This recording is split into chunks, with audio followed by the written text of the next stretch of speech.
사이다 무비튼. 내 이름은 정상인. 아내 한다정과 13살이 되는 딸 하나와 3명이서 살고 있는 회사원이다.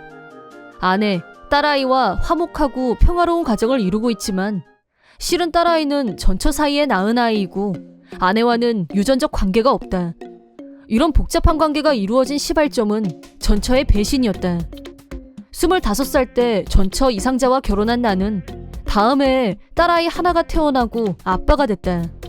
전처는 딸아이가 태어났는데도 불구하고 육아에 관심이 없었고 딸아이를 나 아니면 장모님한테 맡기고 혼자서 외출하는 날이 많았다. 원래부터 전처의 자유분방한 성격을 다 알고 결혼한 거였고 그때는 하나가 너무 예뻐서 정신이 온통 딸아이한테만 몰려있어서 다른 건 생각할 새도 없었다.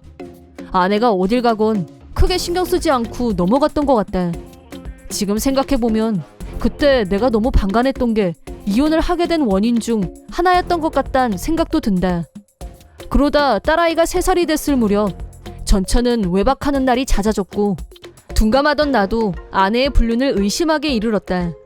하지만 직장과 육아, 거기에 집안일까지 너무 바빴던 나는 불륜 증거를 잡으러 다닐 여유라고는 전혀 없었다. 아내의 불륜을 묵인할 수밖에 없었던 시기를 보내고 있던 어느 날 퇴근하고 집에 들어갔는데 전처가 짐을 싸고 있었다. 뭐 하는 거냐고 묻자 나 하나 데리고 이 집에서 나갈 거야. 이혼해! 라고 했다. 시겁, 황당, 완전히 멘붕이 온 상태에서 계속 전처의 공격이 들어왔다. 수입도 그렇고 장래성도 그 남자가 위야 라고 하더니 전처는 딸아이를 데리고 집에서 나가려고 했다. 내가 하나는 절대 안 돼! 바람난 여자한테 친권이 가당키나 해? 라고 저지했지만 아내는 나를 무시하고 집 앞에 대기 중이던 불륜남의 차에 올라타더니 어디론가 사라졌다. 다음날 바로 변호사를 찾아가서 이혼 소송을 준비하는 것과 동시에 딸아이의 친권에 대해서도 상담을 받기로 했다. 한편 장인 장모에게 자초지종을 설명하자 두 분은 나한테 사과했다. 부탁인데 문제를 너무 크게 하지는 말았으면 좋겠네. 위자료라면 원하는 대로 주겠네. 라고 회유했다. 장인은 세간의 시선을 의식하는 사람이었고 자기 딸이 불륜녀에 이혼녀가 됐다는 사실이 주변에 알려지는 걸 최대한 막으려고 했다. 단순한 이혼이 아니라 어린 딸을 버리고 다른 남자와 재혼했다는 게 알려지면 자기 체면이 깎인다면서 절대 딸아이의 친권을 양보할 수 없다고 나섰다. 변호사의 의견을 들어보니 친권 싸움에서는 보편적으로 엄마 쪽이 유리한 게 사실이기 때문에 법정 다툼을 시작하면 장기전이 될 거라고 했다. 그렇게 되면 가장 큰 피해를 입는 건 딸아이라는 생각이 들었고 나는 피눈물을 삼키며 친권을 포기했다. 장인은 위자료로 1억이라는 거금을 직접 입금했다. 나는 전처와 살던 아파트에서 다른 곳으로 이사를 했다. 혼자서 살게 된 나는 단 하루도 딸아이를 잊은 적이 없었다. 이혼 조건으로 딸아이와 자유롭게 면회할 수 있는 권리를 얻어낸 나는 쉬는 날마다 딸아이와 함께 하루 온종일 같이 보냈다. 그 덕분에 딸아이와 나 사이에 어색한 거리감 같은 건 없었다.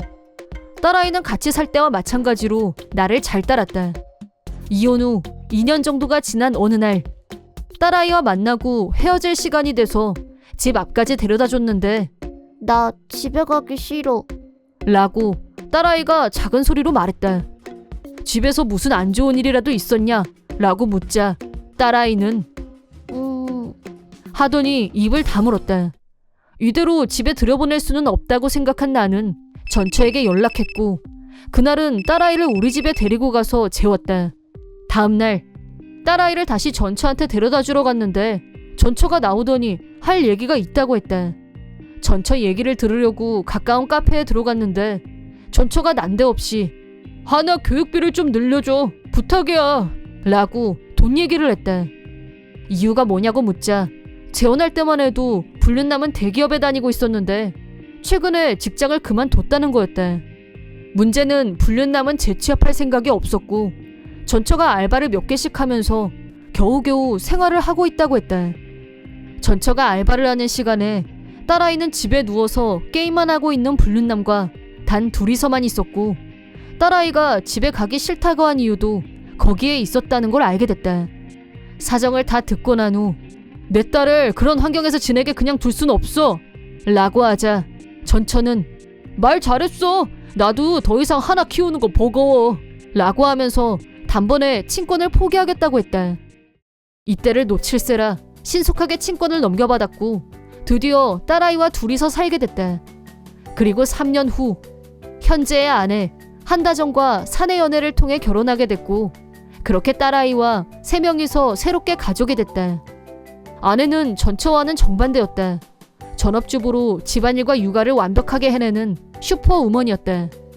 딸아이도 마치 친딸처럼 사랑으로 대했고 학교 행사에도 적극적으로 참여했다.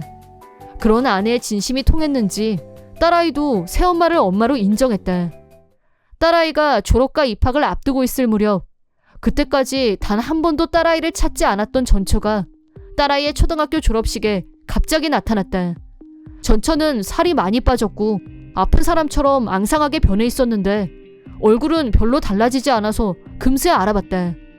교문 앞에서 몸을 살짝 숨기고 두리번거리고 있는 걸 발견한 나는 여긴 뭐하러 왔어? 라고 따졌다. 그러자 전처는 나 이혼했어. 그러니까 하나 돌려줘. 라고 황당 발언을 했다. 말 같지도 않은 소리였고 나는 전처에게 당장 돌아가라고 했다. 그때 아무것도 모르고 딸아이와 아내가 내 쪽으로 걸어오고 있는 게 보였다. 전처가 온 걸 알아챈 딸아이는 허! 라고 탄식했다. 전처는 하나야, 너 정말 많이 컸다. 그동안 엄마가 찾아오지 못해서 미안해. 엄마랑 다시 같이 살자. 라고 했다. 그 말을 들은 딸아이는 얼굴색 하나 바뀌지 않고 내 엄마는 바로 이분이야. 라면서 아내의 손을 잡았다. 그리고 내가 왜 옛날 엄마랑 같이 살아? 나한테는 지금 가족이 제일 소중해. 라고 말한 후 전처를 향해 환하게 웃어 보였다. 아내는 눈물을 흘리며 하나야 고마워 라고 말했다. 궁지에 몰린 전처는 하나야 너 왜 그래? 널 낳은 사람은 나야. 너 친엄마를 이렇게 무시해도 되니? 라면서 난리를 치길래 가족 외에는 함부로 졸업식장에 들어오면 안 되는 거 알지? 경비원 불러야 갈래? 라고 경고의 눈빛을 전처에게 쏘아줬다. 전처는 말도 안 돼. 내가 낳았잖아. 라고 마지막 발악을 한 후 돌아갔다. 그리고 며칠 후 전처한테서 전화가 왔다. 지난번에는 내가 좀 흥분했던 것 같아. 미안해요. 하나한테 갖고 싶은 거 없는지 좀 물어봐줘. 내가 입학 선물을 주고 싶어서 그래. 라고 마치 엄마처럼 굴길래 내가 그럴 필요도 그럴 자격도 없어. 다시는 연락하지 마. 그게 최선이야. 라고 말하고 전화를 끊었다. 그 후 공통된 지인을 통해 들은 말에 의하면 그동안 전처는 자기 혼자 벌어서 불륜남을 계속 먹여 살렸는데 그 불륜남이 다른 여자가 생겨서 집을 나갔다는 거였다. 이혼하고 혼자 남으니 쓸쓸하고 허전하고 갑자기 딸아이를 찾아왔던 게 아닌가 싶다. 이혼하고 끝난 게 아니라 불륜남의 빚을 떠안고 있는 형편이라서 사는 게 어렵다는 말도 들었다.